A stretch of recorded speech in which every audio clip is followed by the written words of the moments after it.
Falcon 3.0. It's not a game about flying jets. It's a game about intelligent application of real-world tactics and skills in a harsh combat environment. It demands skill and discipline and a firm understanding of some combat axioms that have been learned the hard way over a lot of years. In the next hour, you'll be taking part in Fighter Air Combat Trainer, a series of lesson plans taught by a pro. They're designed to teach you how to maneuver your jet in a visual environment. So grab your manual and your joystick and pay attention to this guy. He knows what he's talking about. Okay, we've got a pair we're engaging on the nose. Nothing good will happen to you without detecting the bandit. Okay, there's one to my right, one to my left. 4-0, Tally. I'm taking the guy on the left. Tally. Bandit turns, we got to solve our problem. Looks like he's converting on us, 2-2. I got him off the left wing at 16,000. He's about 6 miles now, second left. When you're maneuvering on a guy, you want to push him away. Okay, heads up, 2-1. You got one coming in. Yep, taking him from the bottom. 2-1's no joy. There is no set situation that always is the same. Fox 2 kill on the high F-15 passing through west. Left-hand turn. 2-3, you got an F-15 on your tail. You're in a bad spot if you're not shooting somebody. Fox 2 on the F-15 and a right-hand turn, 15,000. Going for gun. Start thinking weapons. Start thinking shooting them and killing them. 2-1, you're cleared in. I just killed that guy. Okay, I got both on Eagles above each other. I'm on the high one, visual, the F-16. Cracked it, kill F-15, right turn. Bad. Spitfire, Sabre, Thud, Eagle, some of the greatest fighters of all time. They're all here under one roof at the United States Air Force Museum just outside Dayton, Ohio. Hi, I'm Colonel Phil Hanley, United States Air Force retired. It was my privilege to fly a few of these planes. Just what is it about these great fighters that makes them seem bigger than life? Is it their performance? The fact that they're powerful and maneuverable means they can put on a great air show, but so can a Pitts S-1. The difference is that the Pitts was built for that purpose. Fighters weren't. What fighters do in air shows are nothing more than byproducts of their mission. These are instruments of war built for the single purpose of destroying enemies and their equipment. A risky business, and therein lies their mystique. Today, Pete Bonanni, who's a current F-16 IP and weapons officer, is going to talk about a family of maneuvers for 1v1 aerial combat. In today's lexicon, they're called basic fighter maneuvers, or BFM. In the past, they're known as dogfighting techniques. But regardless what you call them, they're as applicable to the old Sopwith Camel that sits in that building as they are this F-16 that Pete flies for the Virginia Air Guard. They're the blocking and tackling of aerial combat. And in the fighter game, if you can't fly good BFM, you'll never amount to a hill of beans.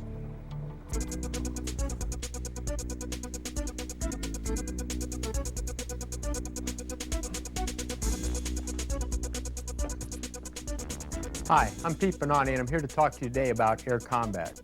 Air combat, as you know, is a broad subject encompassing 1 versus 1 maneuvering, to 2 versus many maneuvering, to 4 versus many, to all the air-to-ground subjects like Maverick employment, LGB employment, etc. What we're here today, though, to do is to talk about 1 versus 1 maneuvering. We're going to start with that building block and focus on 1 versus 1 maneuvering.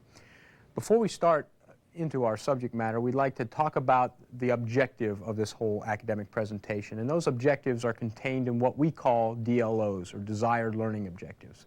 Okay, the desired learning objectives for this presentation are 1, to be familiar with or get familiar with the terms, okay, terms and definitions of 1 versus 1 air combat. The second desired learning objective is to be able to kill and survive in a 1 versus 1 scenario. A fighter pilot has one objective out there, that is to kill the enemy, destroy the enemy, and survive. So that's the second desired learning objective. Okay, to get to the first learning objective, we have a lot of terms and definitions that you need to understand in order to cover 1 versus 1 maneuvering. And most of them have to do with geometry or angular relationships between aircraft. There's basically 3 different types of geometry. There's positional geometry, attack geometry, and the weapons envelope.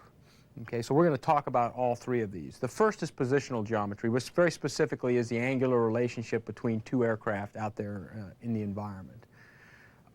In positional geometry, you have 3 terms, 3 terms that you need to understand that define this angular relationship, and they are heading crossing angle or angle off, range, and aspect angle. Okay, the first of these is angle off, which we also use the term heading crossing angle to describe. As you see from this picture, we've got two jets with velocity vectors in space. The F-16 is heading this way, and we've got the Fulcrum going this way. The difference, the angular difference between their headings, measured in degrees, is what we call angle off. Okay, the second term is range. It's fairly simple also. It's just the distance between two targets. Normally fighter pilots talk in range in terms of nautical miles, okay, which is 6,000 feet. So it's outside of 6,000 feet, you talk nautical miles in tenths. Inside 6,000 feet, you talk in terms of feet. So for range, it's just, again, the straight line measurement distance between two aircraft here. The next term for positional geometry is aspect angle. To define it simply, aspect angle is a measure from the target's tail to your aircraft. So in this particular picture, the first scene, okay, from the target's tail to your jet, that's 0 aspect. If you're out in front on the nose of the Bandit, that would be 180 degrees of aspect. Out here, this is 45 degrees right aspect. Aspect is independent of heading, and that's what gets confusing to guys. It has nothing to do with aircraft heading. So this guy could be heading in any direction, and at that particular instant in time, he would be at 45 degrees right aspect. The reason aspect is useful, because if you know range and you know aspect, then you also know your displacement from the target, okay, which is going to be important, as we're going to talk about soon. The next type of geometry we're going to talk about is attack geometry. Attack geometry is a pursuit course that you take when you start behind the Bandit and start an attack. Okay, you have 3 different options you can take as you attack a target. You can go lag pursuit, or put your nose behind the Bandit. You can go pure pursuit, put your nose on the Bandit, or you can go lead pursuit, put your nose out in front of the Bandit. Here's a Falcon scene of a lag pursuit course. As you can see, the flight path marker, or the velocity vector of the aircraft through the sky, is behind this turning Bandit. So this is a lag pursuit course. The next pursuit option is pure pursuit, and that's when you point directly at the target. Okay, if you put your flight path marker on the target or near him, okay, that's pure pursuit. And here's a Falcon scene of pure pursuit. You have the target, okay, you have your flight path marker, and they're kind of co-located right there together. So here the fighter is flying a pure pursuit course. Now, if you took that same flight path marker and drug it out in front of the target, okay, that would be lead pursuit, okay, a lead pursuit course. So what are your attack pursuit options? We started out behind the Bandit, okay, and our pursuit options were nose behind, lag, okay, nose on pure, nose out in front lead. And you can see what that does in terms of your heading crossing angle. If you maintain a lag pursuit course, right, you're going to maintain more or less a constant heading crossing angle. If you're pointing them all the way in, what's going to happen? You're going to end up with increasing heading crossing angle. Lead pursuit course will tend to solve your heading crossing angle problems, given the fact you can maintain your nose and lead. Okay, so those are the 3 attack options. Okay, the next geometry subject we're going to talk about is weapons. There's basically 3 types of weapons, okay, that are carried by a modern fighter: radar missiles, heat missiles, and the gun. Okay? Radar missiles and heat missiles we'll just put in one category of missiles, and we'll look at the weapons envelope. The weapons envelope is just this area around the target where we can enter and be in parameters to shoot a missile. Okay? That's this area here. The minimum range, if you're inside here now, you can't shoot, is called R-min. The outside range is called R-max, and the area in between is normally dictated by the type of missile you have and by what the target's doing. Okay, if you have like an AMRAAM or a long-range missile, it grows, and if you have a heat missile, then it would be smaller. Also, if the target's going faster, okay, that would make this particular area out front grow. It would also make this area shrink if you were behind, because now if you were shooting somewhere in the front, the missile could get there easily because the envelope would grow in the front because of his speed. But if you were trying to shoot him from behind, if he was going faster, okay, that would shrink R-max in the rear, because now the missile has to go faster to catch him. The gun is the next weapon, and the gun is different from missiles in that obviously they don't guide. They're unguided projectiles. You fire the gun, it goes out there, hits the target, or it doesn't. Okay? So the gun envelope isn't a donut, it's just an area around the target. You have the maximum range out here, okay, in the front, for most gunshots in an F-16, it's probably somewhere around 4,500 feet, and in the rear it's probably somewhere around 2,500 feet. But again, there's no min-range because it's just a bullet. Anywhere in there you could shoot the gun and hit him. Now you got to realize if you're taking a shot really in close, you can end up wearing part of his aircraft, you know, if you hit him, you know, and I've seen that on the dart. You know, guys hit the dart inside 1,000 feet and pieces of the dart, you know, rain all around their aircraft. So you got to be careful, but there's no arm in that the bullet will still kill him. Might kill you too, but the bullet will still kill him. We have just covered terms and definitions used to define the geometry of air combat. We have discussed three basic types of geometry: positional geometry, attack geometry, and the weapons envelope. Positional geometry is the angular relationship between two aircraft and consists of angle off, range, and aspect angle. Attack geometry consists of the pursuit options that can be taken by the offensive fighter. These pursuit courses are lag pursuit, pure pursuit, and lead pursuit.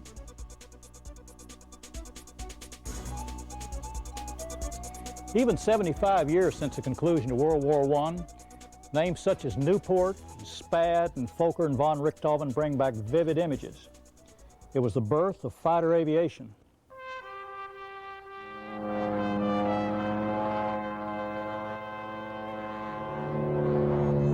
As the war began, the aircraft was used only as a scout.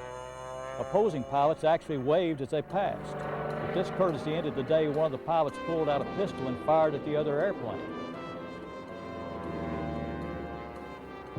This, of course, led to handheld rifles, then flex-mounted guns, and ultimately to the fixed forward-firing machine gun. Once the gun position became fixed, the aircraft became the aiming device, and through necessity, basic fighter maneuvers were born.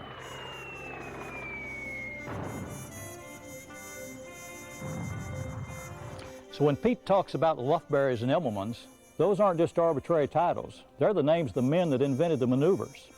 Finally, lest you think these crates were simple to fly, consider this aircraft, the Sopwith F-1 Camel. It's a matter of record that it shot down more enemy planes than any aircraft in the war.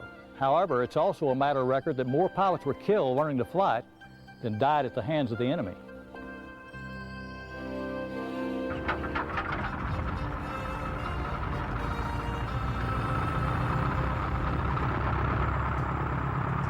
We just talked about basic terms and definitions. Now let's talk about offensive BFM. Here are the offensive BFM DLOs.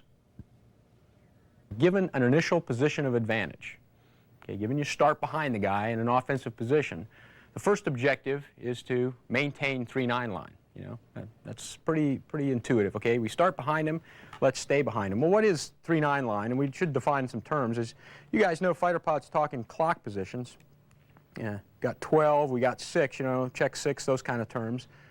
We also got 3 and 9. If you draw a line between the 3-9 line, we talk in terms of 3-9 line all the time. Is the guy in front of your 3-9 line? Is the guy behind your 3-9 line?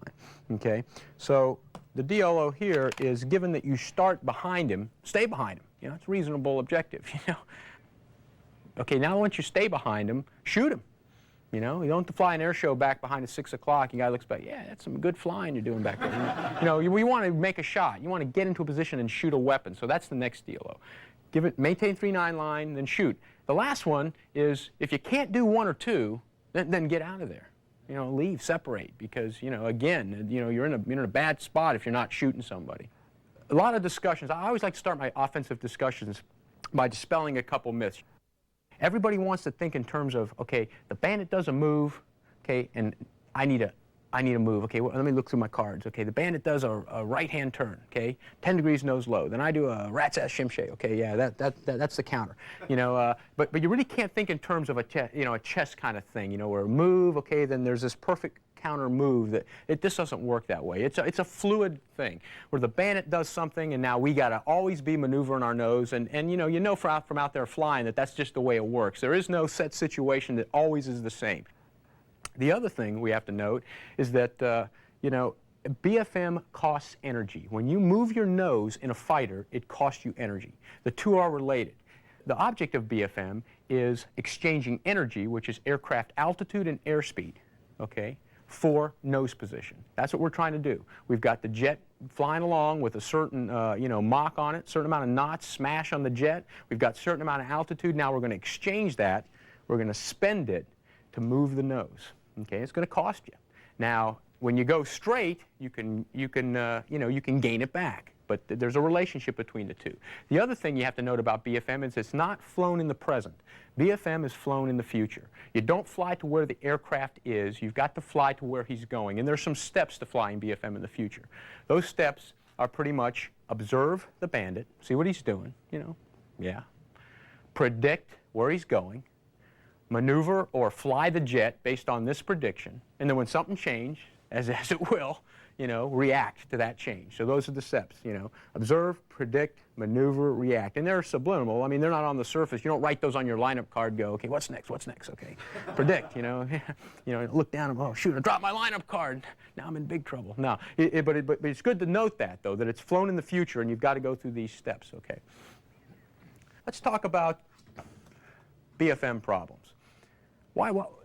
Offensive BFM, we're obviously going to talk about maneuvering the jet and those kind of things, but the reason we are is because, if we had, just don't picture a Fulcrum here, picture United Flight 232 to Denver, okay, and here we are out here in our F-16, and we look at him and we think, man, I'll take a shot at that guy. So we pull up behind him, and if he doesn't see us or react, we have no need to do any BFM, right? We don't need to do anything, right? He's flying along, we just get behind him and shoot.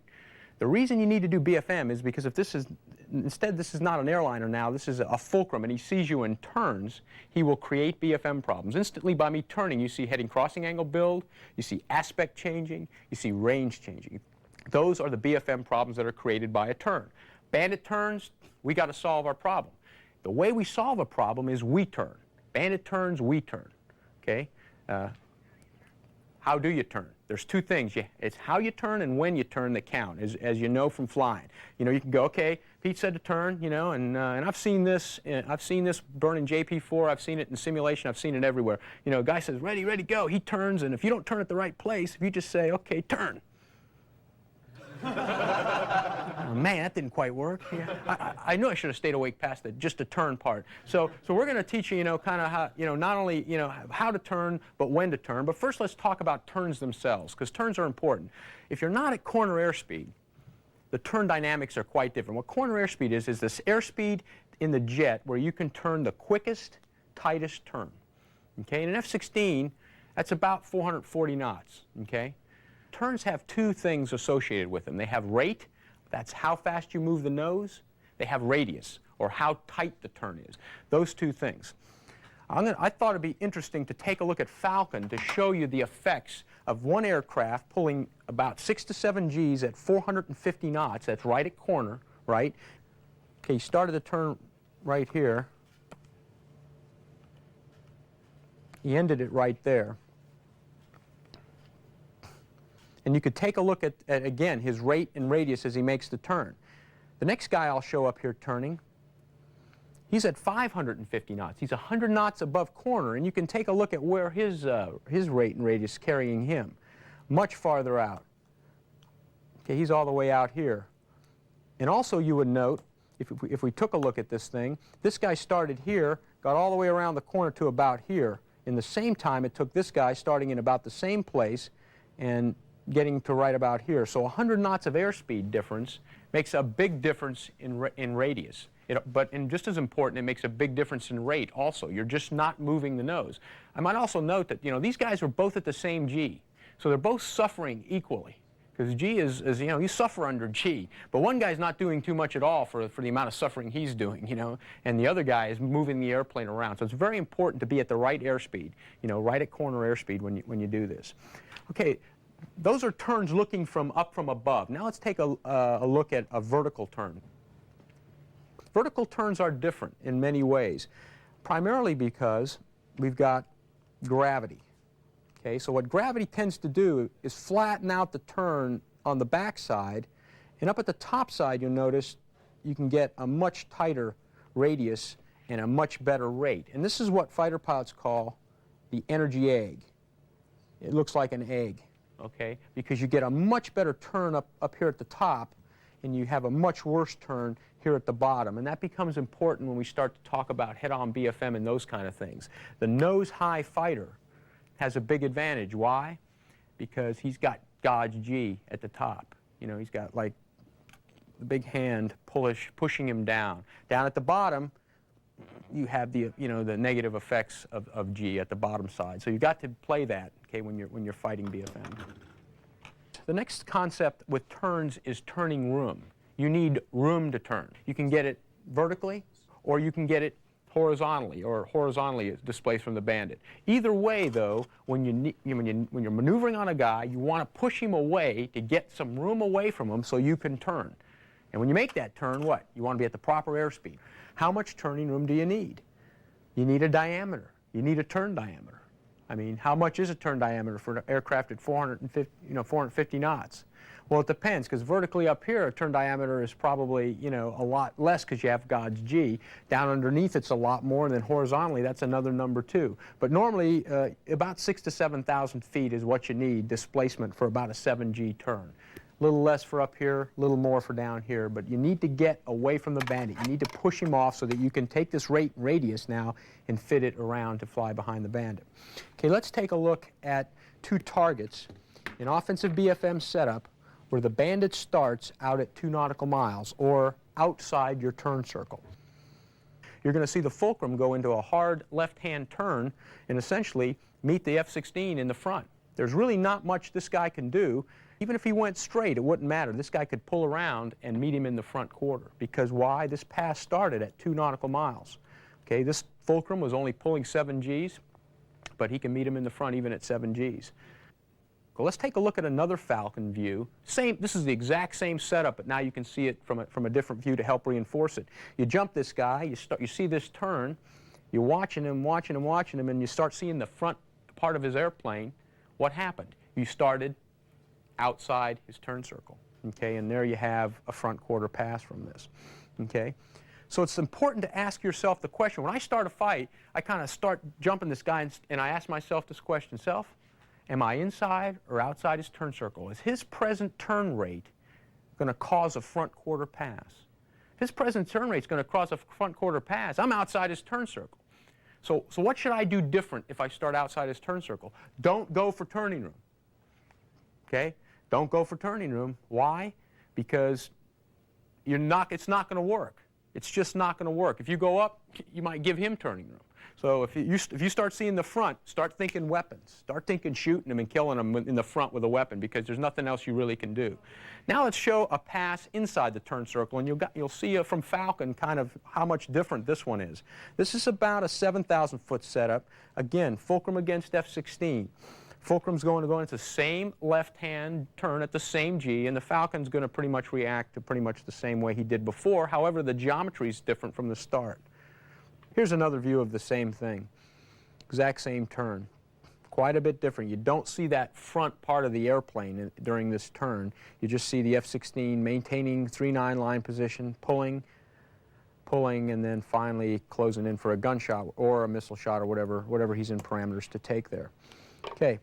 It's important then to talk about how we turn. I like to use an anatomy analogy. If you start at the shoulder, the guy can turn and meet you in the front. Okay, he can turn and meet you in the front. You're too far out. You're outside his turn circle. If you start closer in, near the elbow, now you can maintain your position on him because you drive into this elbow position just like you saw in the telestrator, and you can maintain your position. How do you get to that spot? That's the key of offensive BFM. Fulcrum's out there flying around. Okay, you're starting behind him. You start to see him turn. If he doesn't turn, no BFM problems. You just drive behind and kill him. Okay, but he starts to turn. He's giving you BFM problems. You've got to solve those problems with the turn. You ask yourself, am I inside or outside this guy's turn circle? If I'm outside, then I better start thinking weapons, weapons, weapons, weapons, and then a head-on fight. If I don't start seeing the front of his airplane, then what do I got to start thinking? I got to I got to BFM. I got to do offensive BFM. I got to drive to where the fight started. Okay, drive to where the fight started. That's the first step. When he turns, say, okay, he started his turn right about there. I remember this discussion of getting to the elbow, so I'm going to fly to the elbow. I'm going to drive to where the fight started, and then I'm going to start my turn when I see the line of sight rate start to increase. Okay, the fulcrum's going to turn, and at some point he's going to start to turn rapid. When that line of sight rate increases, that's when you want to start to turn. And I've sat there in the back seat of D model and B model F-16s and seen that place come and go, and we're still driving, you know, because the guy, it just takes time to figure, you know, we're driving along, and there's a line of sight rate. Nobody's turning. Turn, turn, turn, turn, turn, you know, too late. We turned too late. So I've got a crutch at 30 degrees off the HUD. That's when you want to start your turn. And if you turn right there, you make your turn, you drive your flight path marker to a lag pursuit, 2 ship widths back, and you just hold that lag pursuit course, hold that lag pursuit course, hold that lag pursuit course until you get to 3,000 feet. Remember, BFM is an exchange of energy for position. So you're spending knots for nose position all the way around this corner. When you get to 3,000 feet now, the fulcrum's slower and you're slower, and now at 3,000 feet, that's the turn diameter. That's when you want to now pull the nose onto the target and take your gunshot. One note of caution as you pull your nose on them. When you get your fuselages aligned, what controls overtake when your fuselages are aligned? Your left hand, the throttle. Okay, out here you can do it with nose position. You control your overtake with nose position. When you get your fuselage aligned, the only thing that controls overtake is this left hand. When you start seeing low aspect, low heading crossing angle, you got to use the throttle, you know, boards, whatever you need to control that. So now we're right in for a gunshot now on the guy. We were at 3,000 feet, we pulled our nose on him, and we'll just show that here in Falcon. The guy has flown effective BFM. He got into 3,000 feet, his nose was in lag, as you saw, and now he's pulling his nose up to the target once he gets to 3,000 feet, taking the gunshot and getting the kill. Now, note, all gunshots have one thing that characterizes them, and that is the gun cross must be put right off the nose of the aircraft. If that aircraft jinks, then take the gun cross and move it to the new position. Okay, aircraft makes a move, take that gun cross and always keep it, just project a long pitot boom off the target and put that gun cross right on that pitot boom. If he jinks, put the gun cross up there, and then let the funnel catch up. First move the gun cross, because that's the true departure line of the bullets. Next, play the funnel to make the shot. Offensive BFM is the series of aircraft maneuvers we use to stay behind an opponent and ultimately fire missiles or the gun. In our discussion of offensive BFM, we talked about the need for being inside the bandit's turn circle before maneuvering for turning them. We also discussed the steps for driving your jet into gun parameters. Remember, offensive BFM is not a set-piece move-counter-move event, but rather a series of fluid maneuvers flown in the future, not to where the bandit is, but to where he will be.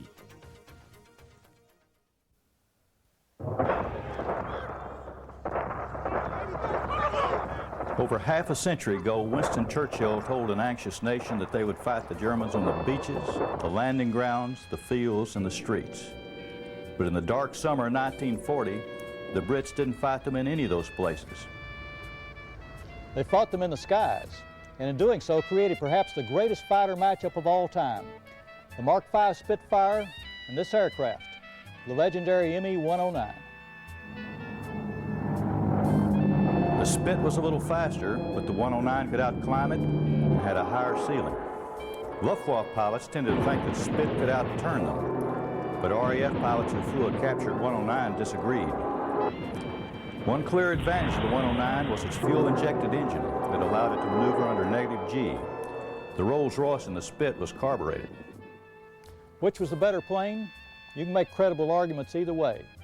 But the bottom line is that a handful of British fighter pilots stood off the Luftwaffe long enough that Hitler lost interest in the cross-channel invasion and attempted instead to go to Moscow in the winter. A fateful mistake.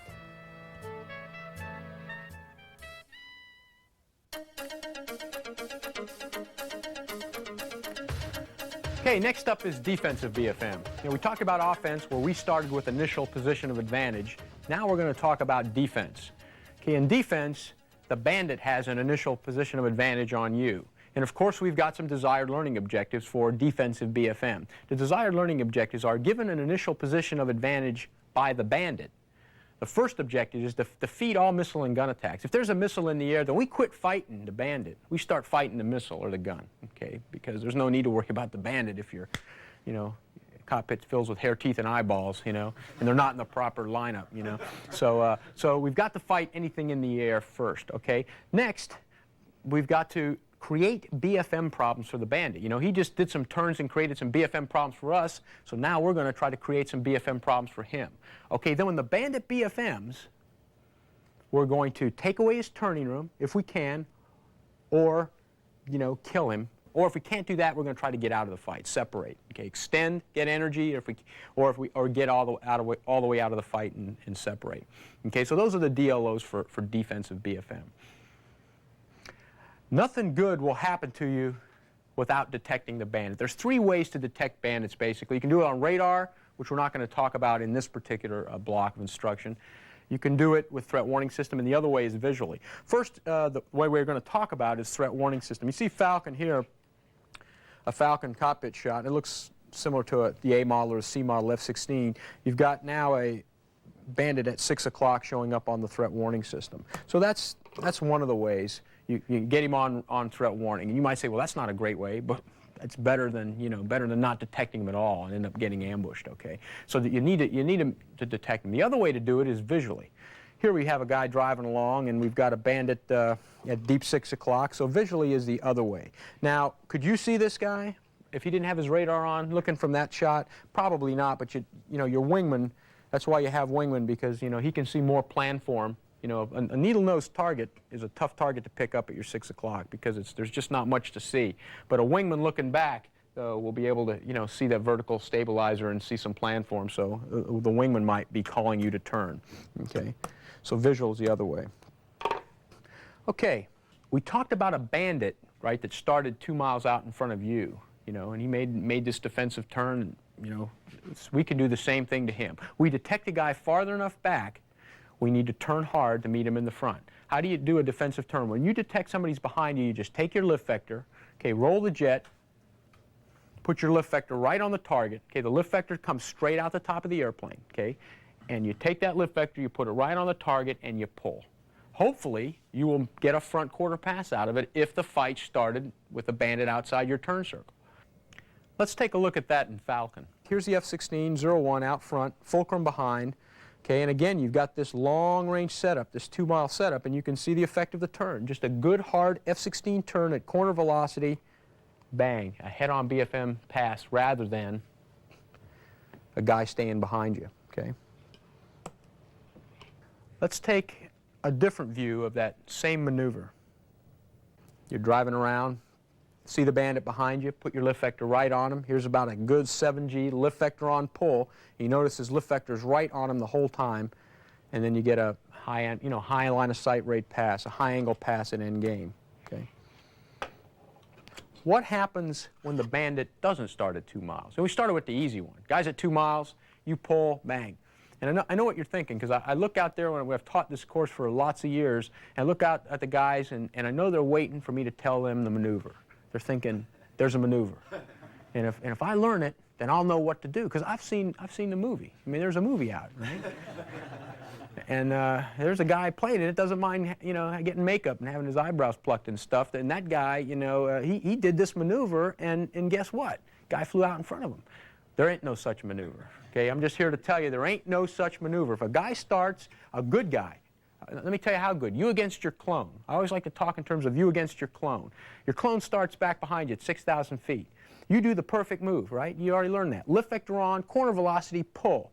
Your clone does everything right. What's going to happen? Your clone's going to be in your chili in no time, right? If he makes no mistakes, he's in your, there is no move. You know, you can't, I wish I could tell you that there was some move you could do, there isn't. So all you can do is put your lift vector on the guy when he starts inside the turn circle. The sooner you start this turn, right, the better, because you'll get more BFM problems for him if you get it going soon. So don't delay doing, you know, something creative. Because usually getting creative doesn't help you. You just look back and go, oh, there's a guy behind me. Pull, pull, pull, pull, right at corner, right at corner. Check your airspeed in my corner. Keep pulling, and then you wait for him to do something wrong. Okay, if he turns too late, he could get stuck in deep lag, right? You can just keep this turn coming and keep his nose stuck to lag. If he turns too early, he doesn't drive to the elbow, right? He starts to go to lead pursuit out at 5,000 feet. When a guy does that to me, I go, great. All I got to do now is do what? Defend against the gunshot. Okay? All I got to do is defend against the gunshot. But if he does the perfect move, all you're going to buy is time. Now, you may say that, oh, that's not worth a shit, you know, I'm buying time. I mean, but that's what you want to do, because even if it's real and a guy's back behind you, you do want to buy time, because things can go wrong, right? A rattlesnake could, jump up and, bite him in the throat or something from his cockpit. No, but a lot of things can go wrong, is what I'm saying. So you just got to buy yourself time and live as long as you can, because maybe somebody will come in and help you or something. Okay, here's a defensive turn at 1 mile, and we're going to see the effect of a you against your clone fight. I mean, this won't have a surprising conclusion. Your clone comes in a fulcrum. You're in an F-16, you're doing everything right, you're pulling your lift vector right on him, and, it doesn't have a real happy ending, as you can see there, Missile defense. Okay, anytime you see a missile in the air, that was our first DLO, right? If a missile was in the air, we're going to defend against it. Okay, we got to do that. You fight missiles with aspect. That's how you fight a missile, with aspect. And what I mean by fight missiles with aspect is you put them on the beam. Okay, you put them at 9 o'clock, you put them at 3 o'clock. That's how you fight a missile. We have a telestrator shot of a missile attack and a correct response of a guy taking the missile and putting it on the beam. Missile's in flight. Falcon's in a right-hand turn. Falcon turns, puts the missile on the beam, and he gets lucky. Okay, the missile doesn't hit him. Why do you put missiles on the beam? Okay. You put missiles on the beam because it makes them pull the maximum amount of lead. Okay, what missiles do is they come off the rail and they zero out their line of sight rate. They pull lead pursuit so that they can get to you faster. Why do they want to get to you faster? Well, it isn't meanness, because they feel they'll kill you no matter what. They want to get to you faster because then they can get there with the rocket motor burning. So when you maneuver, they've got energy, right? All maneuvering in the air costs energy. You spend energy. Missiles spend energy too. If you can get that rocket motor to burn out and you make a move, the missile is not going to be able to maneuver very well. I mean, one turn and, and it'll run out of steam. So that's why you want to do that. Fight missiles with aspect. Put them on the beam. Okay, gunshots. For a guy to kill you with a gun, he needs to solve 3 problems. Or for you to kill somebody with a gun, you need to be in range. You need to have your nose in lead pursuit. Why? Because it's just like Kentucky windage on a, shooting a duck. You got to shoot out in front because you've got a projectile with a fine, time of flight, essentially. It takes time to get there. And you need to be in plane. Those are the 3 things you need. Those are the 3 things he needs when he starts to close to you for a gunshot. Which one of those do you think you can deny him? Could you deny him range? No, because, we just did our best turn, right? And he came right into, he got right in on us. Can you deny him lead? That's what we're trying to do. We're pulling as hard as we can, trying to get his nose in lag. But if he drives to the elbow, right, and at about 3,000 feet pulls his nose to lead, you can't stop him from getting lead pursuit. If you could, you're doing the best you can pulling, right? No, you can't deny him that one either. So the only one you can deny him, usually effectively, is plane of motion. Okay, how do you deny him plane? You deny him plane with a violent maneuver where you just roll the airplane at least 70 or 80 degrees and then pull out of the plane you were in. You've got to do it at the right time, okay? You've got to do it at the right time. If you do it too early, the guy can just reposition. The fulcrum guy sees you out there, he's coming in for the gunshot, he goes to lead, you go jink. You jink too soon, he makes a correction. Okay, doing it too soon is bad, but doing it too late is worse. So, as you start to see him come in and go, ready, ready, then your left arm's sawed off by the gun. Oh, no, now I can't adjust the throttle. Oh, shoot, So, anyhow. Let's take a look at a good, effective roll out of plane. Okay, you got a bandit coming in on an F-16, and you see the guy jinking here, rolling out of plane. Okay, and getting out of the funnel is really what you want to do because the funnel shows the bullet dispersion of the gun. So you want to make a violent enough move to maneuver completely out of plane. Here you see, the guy out of plane with the funnel. Defensive BFM is easy to understand. Put your lift vector on the bandit and pull. The bandit is outside your turn circle at 2 nautical miles. You can force him in front of your 3-9 line with a 7G pull. The bandit starts near your turn circle and drives to lag. You're in big trouble. There's no magic moves to spit him out. All you can do is hope for a mistake and take advantage of any bandit blunders. If no mistakes are made, get ready for a guns jink. Remember, it is better to jink too early rather than too late. Here they are side by side, the air combatants of the Korean War. This is the F-86A Sabre, to this day one of the most beautiful jet fighters ever built. Big bubble canopy so you could see, low wing loaded so you could turn, good speed, good stable gun platform. Opposing the Sabre was this airplane, the MiG-15, an aircraft that set the mold for many a Russian design that would follow. It had a big engine, high left wing, and 3 very large cannons.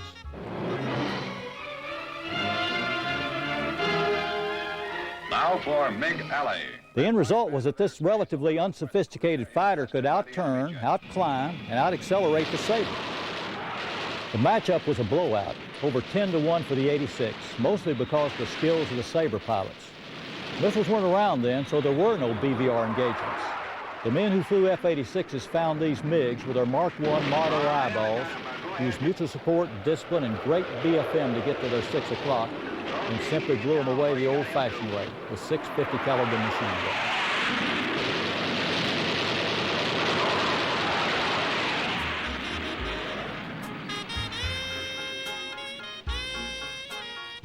We've just talked about defensive BFM.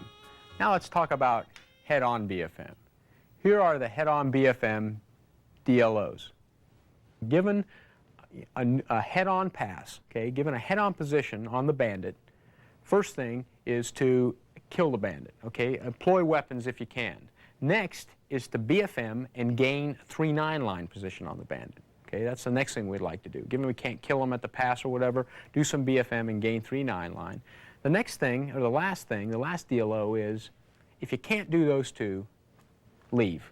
Okay, and you notice that's a recurring theme. You know, if you can't really do the objectives, okay, we start talking about head-on BFM. We talked earlier about how we exchanged P sub S energy for position. Here's my knots, I want position.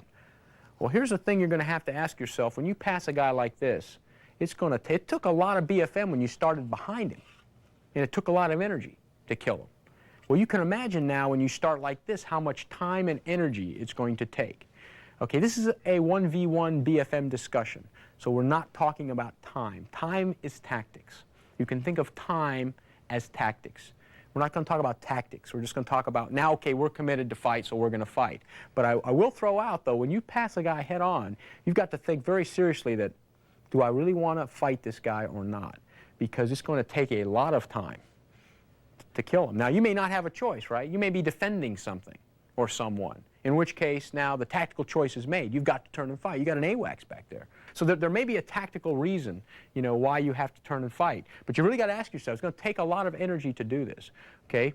A fighter pilot, when he gets in a fight, has got to think in terms of his escape window. And I'll just bring this out briefly now. An escape window, I always think in terms of an escape window, my safe path out of the fight. If I jump a guy and I'm 2 miles back and he doesn't see me, I have a huge escape window. At any time I can take my jet, fly through that window, and get out of this fight, okay? The window's huge when you end up in a fight. You know, I like to draw a window just to show you the effects. If you start behind a bandit that doesn't see you, that window's huge. Okay? If you start head-on a bandit, okay, that escape window's still big. We can fly our jet whoosh right out that window and get away. Okay? Once you start this turning fight, once you start this groveling, okay, once the spaghetti starts to spread all over the place, all over the sky, that window closes down, and it closes down rapidly, because as you expend energy, the window closes. As you turn, every 90 degrees you turn, your situation awareness goes down of what's going on around you.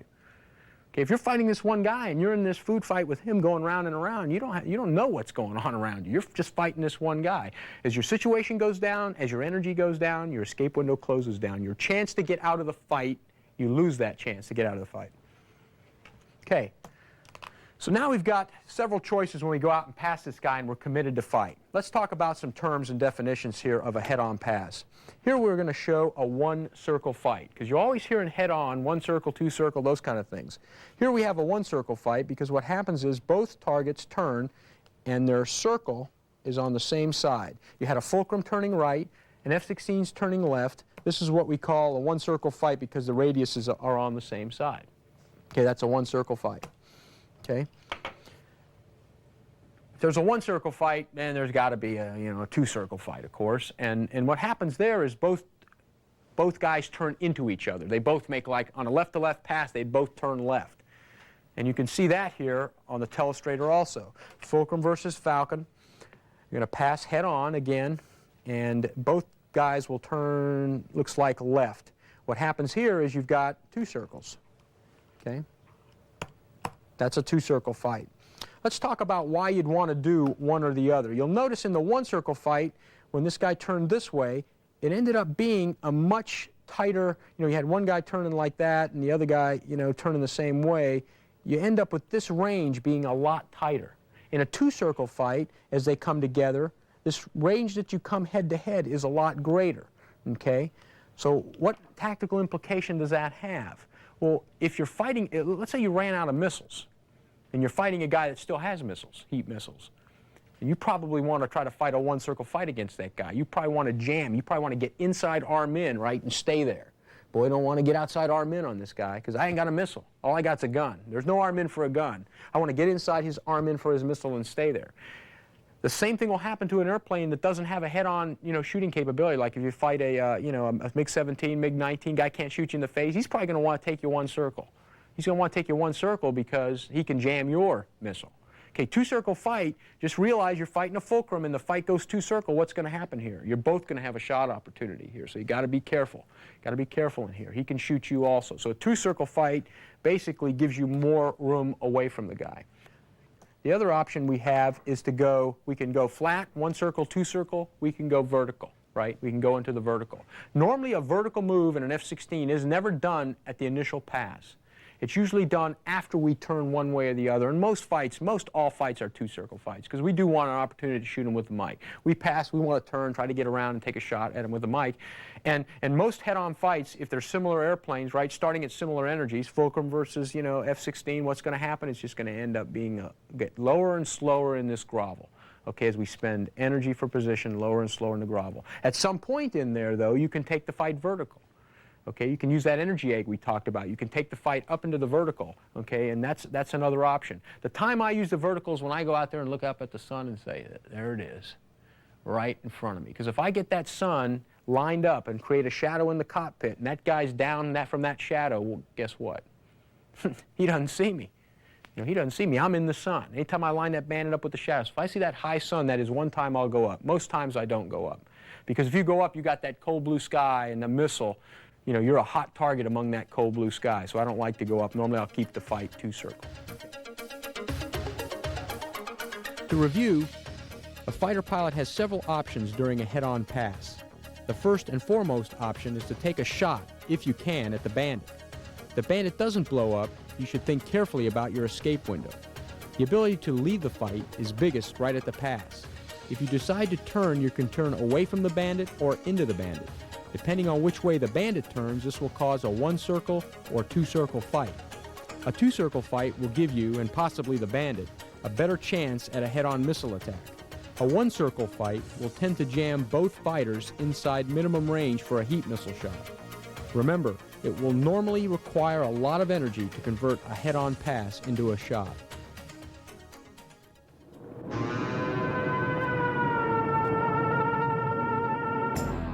The Century Series aircraft that replaced the F-86 all had one thing in common. They're fast as hell. Now, speed's fine, but it's not everything. When you put razor-thin wings on a fighter so it'll go Mach 2, you can't turn.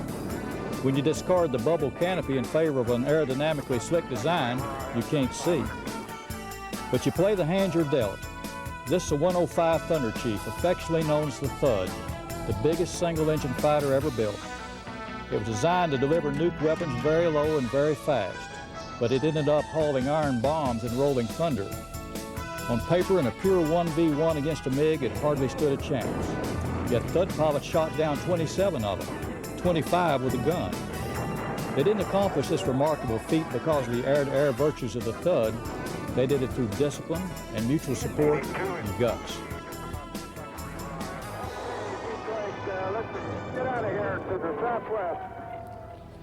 It's been said that the really great fighter pilots possess three traits: hands, head, and heart. So if you ever find yourself searching for that intangible definition of heart, think of the guys that flew Silver Thuds downtown to the city on the river, a destination from which many of them would never return.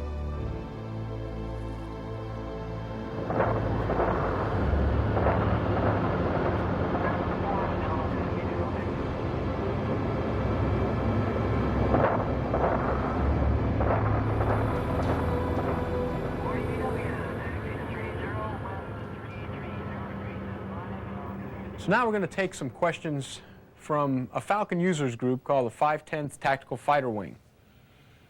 Any of you guys have any questions on the stuff we just covered?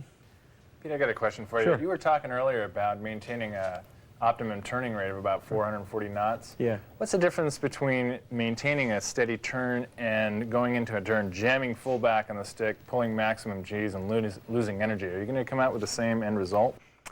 Yeah, it's the issue is, do you maintain right at your airspeed, you know, and do whatever G it takes to make, or do you just pull and spend it all?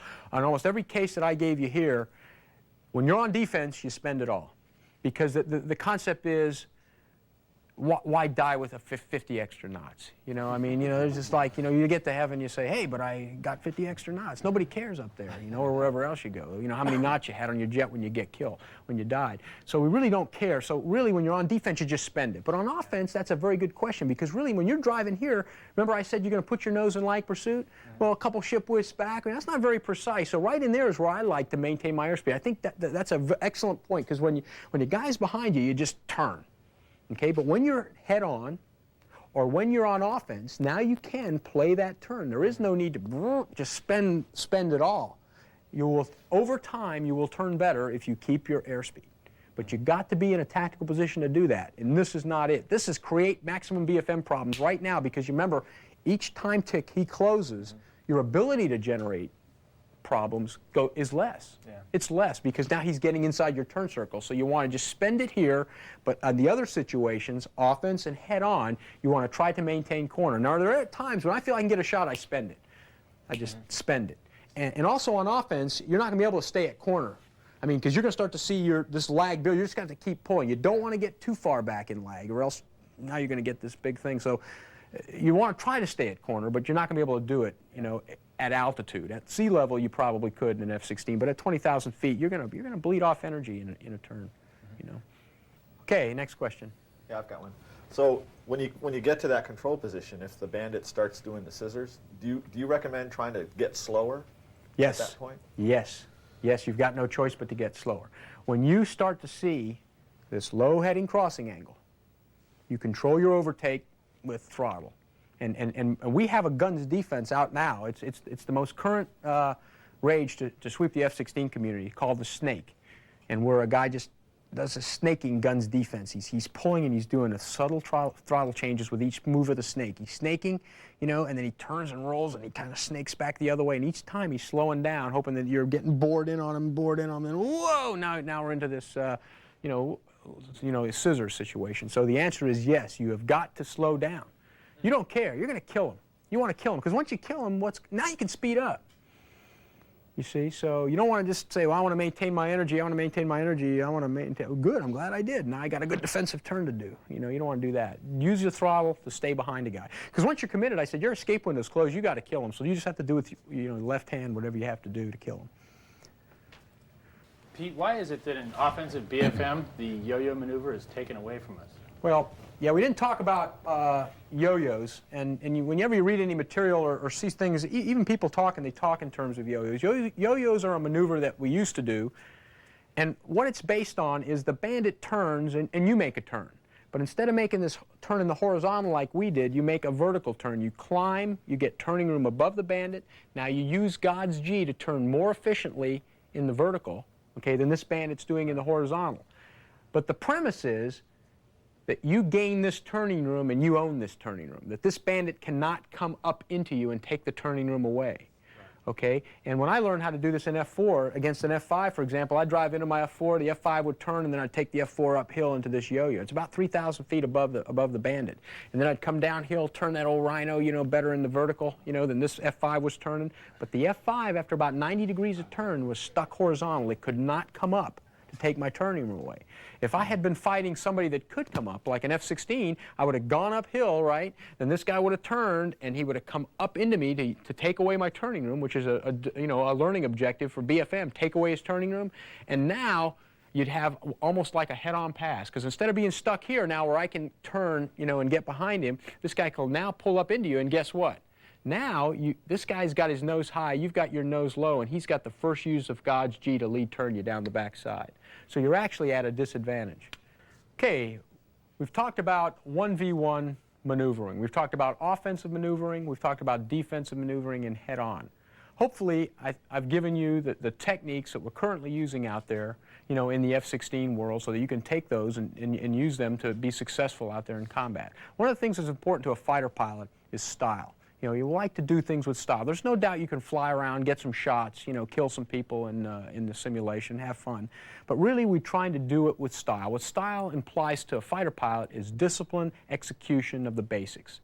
What you're going to find out there when you fight, that this stuff has got to be instinctive. You're not going to do your best creative thought when you're under pressure in the fight, whether it's when you're doing it with JP4 or whether you're doing it in the simulation. Remember, you've got to train like you fight, and fight to win.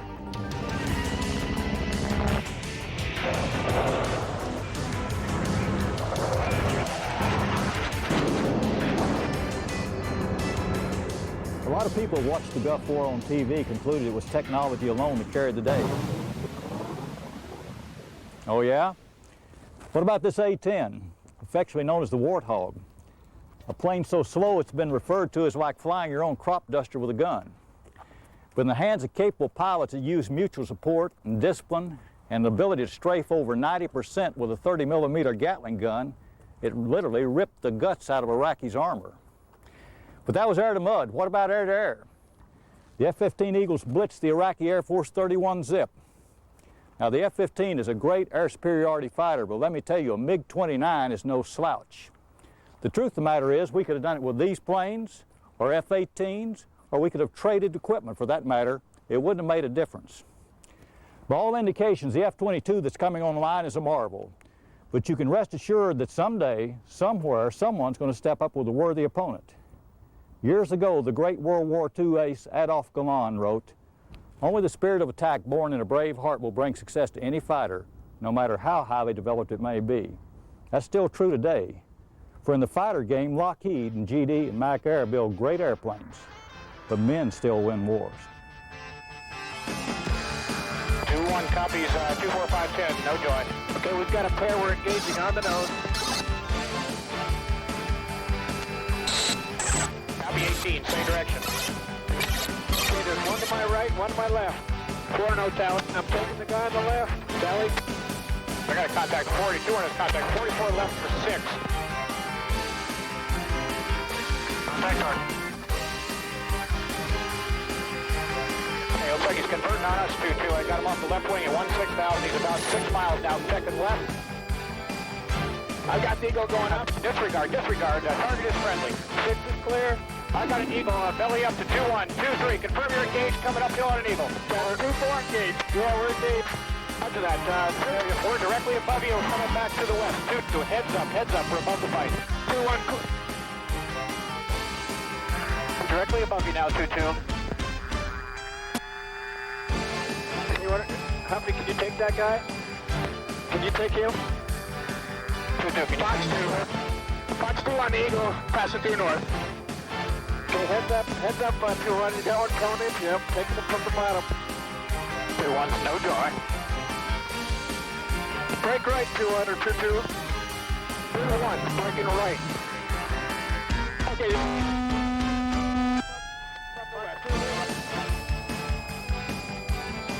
Got one at your 6. Fox 2 kill on the high F-15 passing through west. Left-hand turn. 2-3, you got an F-15 on your tail. This is Corporate Side Guard, Roscoe 1. Fox 2 on the F-15 and a right-hand turn, 15,000. Don't forget. 2-1, good. 2-1, you cleared in. I just killed that guy. Okay, I got both on Eagles above each other. I'm on the high one, visual the F-16. Tracking, kill F-15, right turn at Pascal West. Okay, RG-21, status is this. You shot down all of the F-4 air-to-air aircraft. Understand, of the F-14s? The F-14s and the F-15s. All gone. And have they departed the area? Negative, they're still in the area, but they understand that they're all dead. Yeah, that's what we understand. Thank you.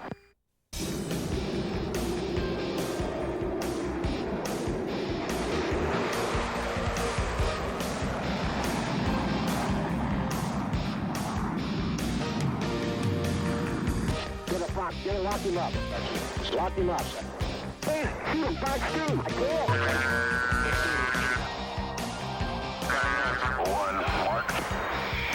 Good kill, good kill. Thrustmaster's F-16C cockpit environment, equipped with all the gear you need to feel the excitement.